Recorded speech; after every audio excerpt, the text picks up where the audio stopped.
খেলা জানে না, ব্যাটিং করতে পারে না, খেলতে গেছে এশিয়া কাপ। আর এশিয়া কাপের পরে নাকি তারা খেলতে যাবে বিশ্বকাপ। কি দুঃসাহসিকতা! ওরে বাপ রে বাপ! ব্যাট হাতে নামে আর ওঠে, যেন জানাচ্ছে উপস্থিতি। খেলছে তারা ইচ্ছে মতো, কি দেবতার বিবৃতি।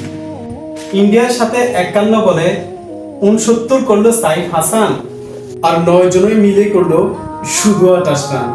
পাকিস্তানের সাথে নিশ্চিত জয়ী ম্যাচ, হারে কেমন করে। তারা নাকি আবার বিশ্বকাপ খেলবে, কাপ আনবে ঘরে। কবে জানি কাটবে তাদের এই বিষাদ সিন্ধুর রেশ। ভাইরে, এই তামাশার খেলা দেখতে দেখতে অতিষ্ঠ বাংলাদেশ। ভিডিও দেখে শেষ করছেন, ধন্যবাদ। এবার একটা লাইক করেন আর সুন্দর করে একটা কমেন্টস করেন এই প্রসঙ্গে। অবশ্যই বন্ধুদের মাঝে শেয়ার করে দিবেন। The next gen talent. Please follow our page, like, comment, and share. Thank you.